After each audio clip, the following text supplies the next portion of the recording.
Sahabat setia Gowor yang dikasihi Tuhan, Shalom. Hari ini adalah Selasa 24 Juni 2025.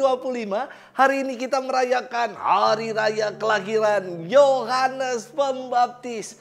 Tidak semua orang kudus dirayakan kelahirannya.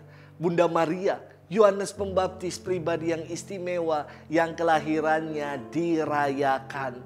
Nama Yohanes dalam bahasa Ibrani berakar kata Yohanan yang artinya anugerah dari Allah. Peristiwa kelahiran Yohanes sungguh sangat spektakuler. Hingga banyak orang bertanya, akan menjadi apakah anak ini kelak? Sebab tangan Tuhan menyertai dia. Peristiwa kelahiran Yohanes yang sangat istimewa itu dikisahkan dalam Injil yang akan kita renungkan dan dengar hari ini. Zakaria dan Elisabet sudah berusia senja, berusia lanjut. Dan bahkan dikatakan Elisabet sebagai perempuan mandul. Namun sungguh tiada yang mustahil bagi Allah. Ketika Zakaria mendapat giliran menjaga di bait Allah, malaikat Tuhan datang menyampaikan kabar gembira bahwa ia akan melahirkan anak, akan mempunyai keturunan, dan anak itu yang dilahirkan akan dinamai Yohanes yang akan menjadi pendahulu bagi jalan Tuhan.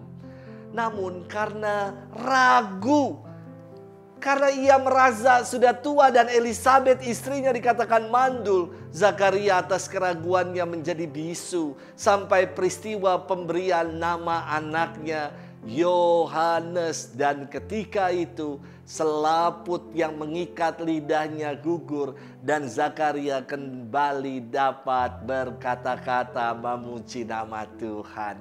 Hari ini kita akan merenungkan firman Tuhan yang diambil dari Injil Lukas 1 ayat 57 sampai 66, dilanjutkan ayat 80. Kita siapkan hati kita.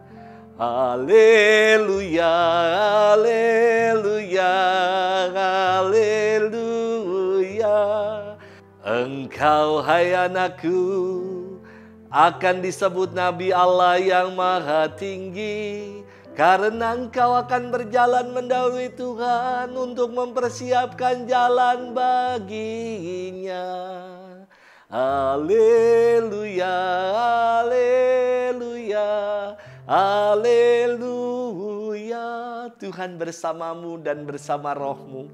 Inilah Injil suci menurut Lukas. Dimuliakanlah Tuhan. Pada waktu itu tibalah saatnya bagi Elisabet untuk bersalin, dan ia pun melahirkan seorang anak laki-laki.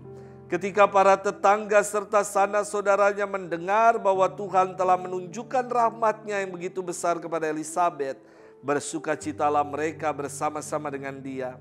Lalu datanglah mereka pada hari yang ke-8 untuk menyunatkan anak itu, dan mereka hendak menamai dia Zakaria menurut nama bapaknya.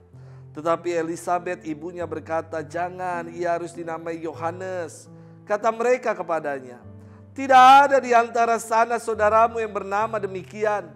Lalu mereka memberi isyarat kepada Zakaria untuk bertanya nama apa yang hendak ia berikan kepada anaknya itu.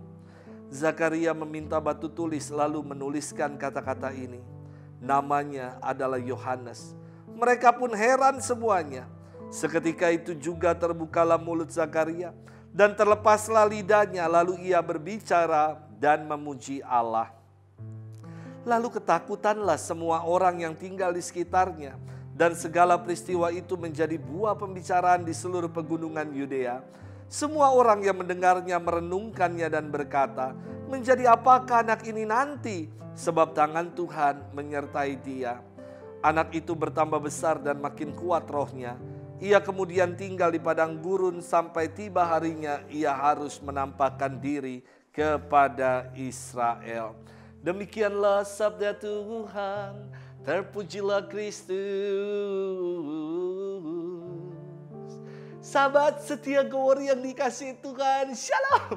Saya yakin bahwa setiap peristiwa-peristiwa kelahiran dari kita adalah peristiwa ajaib yang Tuhan anugerahkan buat kita.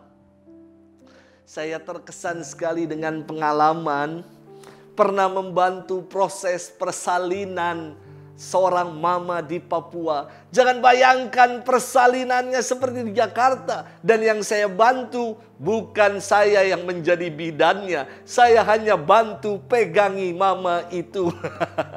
Karena suatu hari seorang papa datang ke pastoran sambil dengan tergopoh-gopoh, sambil dengan cemas ia mengatakan, Pater, ayo cepat kau datang ke rumah, bantu mama, mama sedang melahirkan.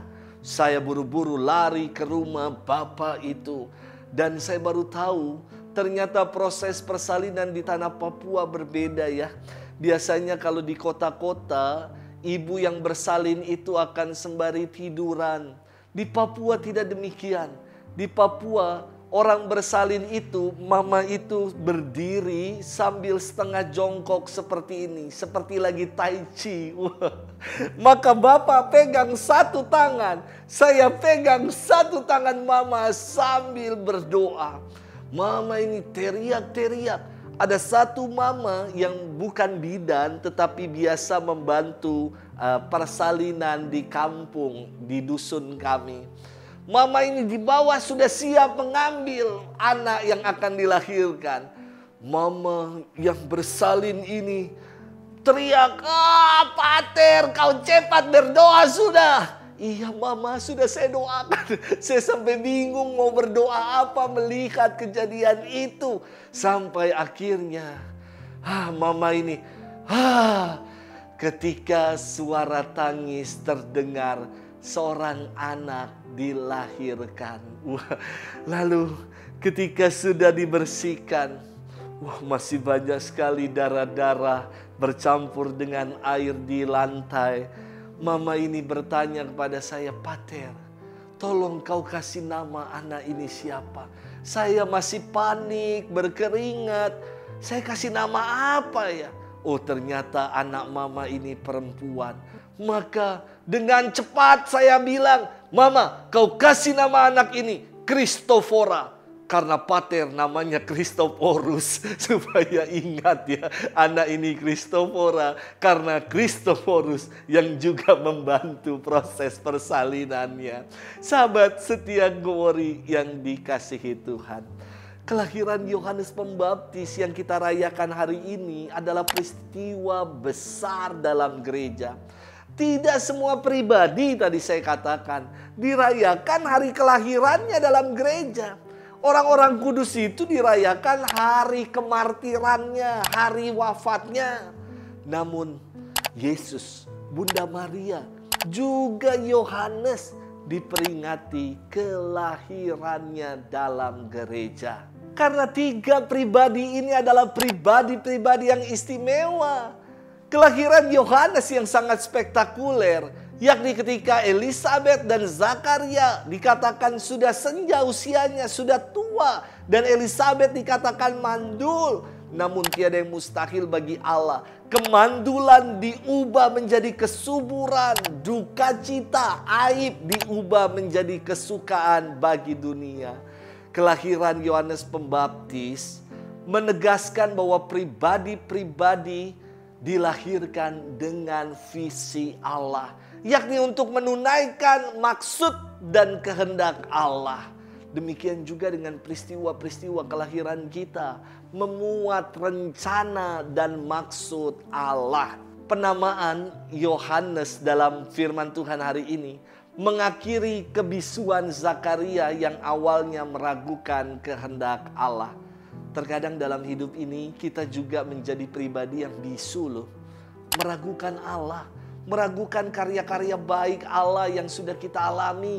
Kita lupa untuk bersyukur, kita lebih mudah untuk mengeluh, bersungut-sungut atas pengalaman hidup. Padahal di balik setiap perjuangan-perjuangan hidup kita, di dalamnya terdapat Allah yang senantiasa menyertai dan memberikan kekuatan untuk kita. Sahabat setia Glory yang dikasihi Tuhan, saya mau mengajak kita semua untuk bermenung hari ini. Betapa dahsyat dan luar biasa juga peristiwa kelahiran kita. Setiap peristiwa kelahiran adalah anugerah istimewa dari Allah. Allah gak pernah main-main ketika menciptakan kita.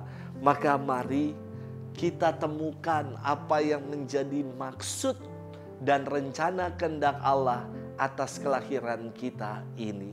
Semoga dengan demikian hidup kita boleh semakin berbuah yang baik dalam kehidupan. Selamat bermenung, Tuhan memberkati kita selalu. Dalam nama Bapa dan Putra dan Roh Kudus. Amin.